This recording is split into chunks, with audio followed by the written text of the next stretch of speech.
name of this mountain, Grandpa? This is Mount Diablo. Why is this mountain here, Grandpa? Well, the earth is always moving. Sometimes some parts get pushed up higher than others, and those are the mountains. But it takes a very long time. The rocks on this mountain used to be on the bottom of the sea. It wasn't a mountain then. Some of it was molten lava erupting underwater. That was a long time ago. These rocks are very old. Older than you, Grandpa? Oh my, yes! Much, much older. Older than you can imagine. And mountains move too, but very, very slowly. Slower than you can imagine. How can something be real if I can't imagine it? Of course it can. Even before there were people in the world, mountains looked like this. Even before there was somebody to look at it looking like a mountain? If the mountain moves, is it alive? Was it very different then, when the mountain came out of the ocean, in the before time? Well, the time before was just like, oh, do you see that? Yes, what is it? A falcon, a peregrine falcon, the fastest bird in the world. Ah, mountains move slowly. Falcons fly fast. And oh, what tree is that, Grandpa? The one with the little white flowers and its branches moving so in the wind? It looks like it's dancing. Was it here in the before time? What is its name? That, child, is...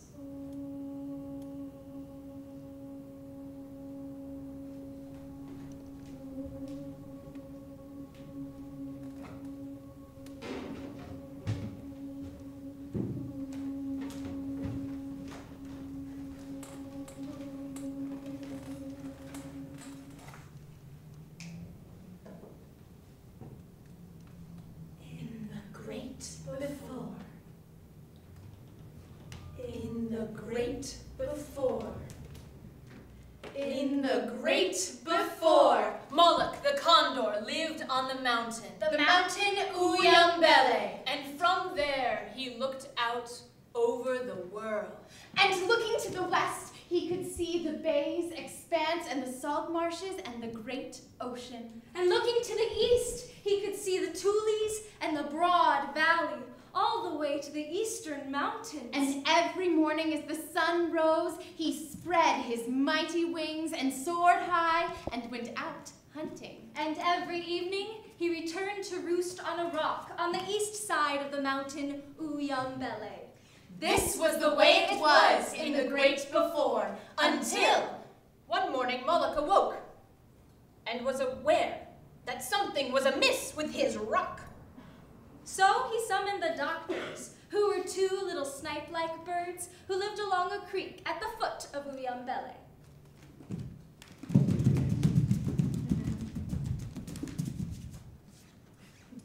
And the doctor said, "This rock is your wife. She will give you a child. We must build a fire." And so they stacked wood and lit a fire, and the flames danced and brought more wood, and the flames danced higher, and they rolled a rock into the fire, and higher against the fire, and the rock grew hotter, and the rock cracked open. And out flew Wek-Wek, the falcon. He didn't stop. He flew to the south. He flew to the north. He flew to the west. He flew to the east. He flew to see it all. Now there were no people yet in the great before, and there was only one single elderberry tree. It grew far to the east, in the place where the sun gets up. There was a round hill and a den of rattlesnakes. And there it grew.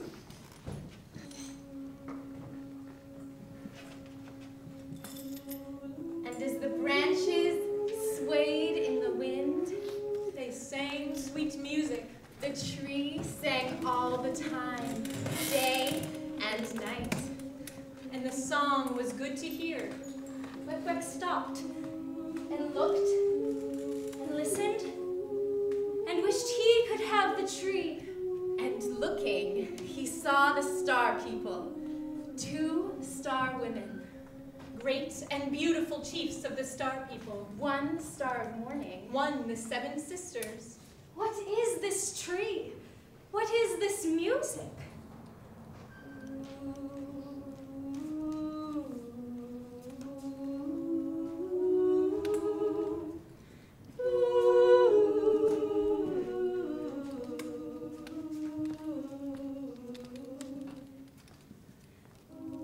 day and night, the tree sings, so we never grow tired.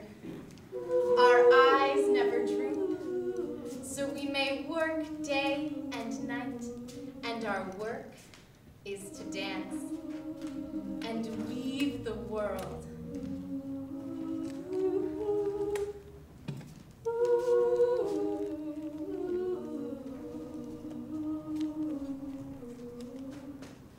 And rattlesnakes scarred the tree. Swiftly Wek-Wek flew back to Uyambele. And told Moloch, his father, of the tree. How can we get the music tree? My son, I do not know. Ask your grandfather. He knows everything. Where is he? I have never seen him. There is a stump bobbing up and down in the ocean tides, making a bobbing noise. Surely you have seen that? Yes. That is your grandfather. How can I get him? Well, you can't get all of him all at once, but maybe you can get part of him. If you break off a little piece, maybe you will have him then. Swiftly, Wek-Wek flew to the great ocean, and he found the stump bobbing in the waves. He broke off a little piece and flew home with it.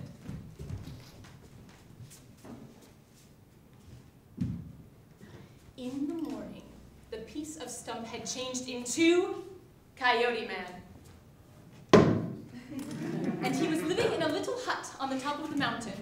Coyote Man looked down the mountain. Wek-Wek's grandfather, he knew everything. I am your grandfather. Grandfather, I want the music tree. How can I get it? So you want it? That is not easy. If your luck is bad, you will be killed. I want it. Go and buy it then. Take shell money. But mind my words, or you will die. The star women are pretty. The star women are pleasing, and they will want you to stay with them and play. And if you do, you will die.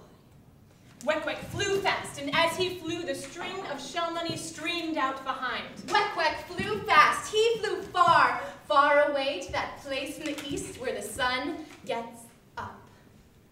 And there, he found the star women, high chiefs of the star people, and he found Lapa, the elderberry tree.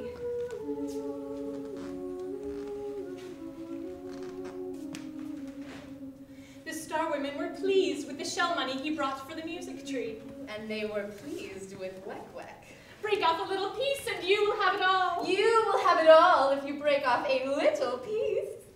He went to the tree, and the rattlesnakes rose up and rattled and hissed. Down, down into your den. Wek-Wek broke off a piece of the tree. Stay with us and play, little Wek-Wek. Stay with us and play.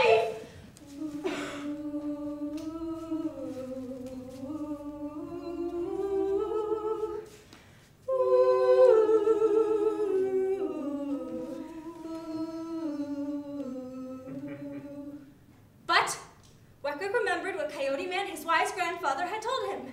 He paid them no mind and swiftly flew back to Uyambele. Grandfather, I had brought the music tree. What shall we do that we may have music? We must plant this tree over all the country, for soon we shall make people, and this tree shall bring them music.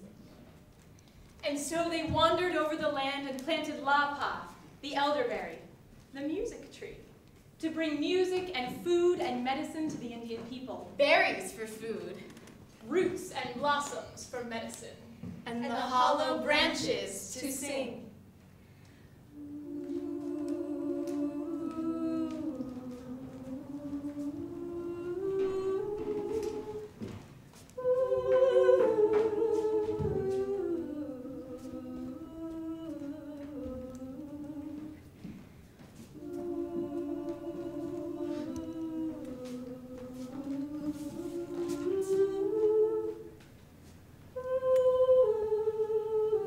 That, child, is an elderberry tree.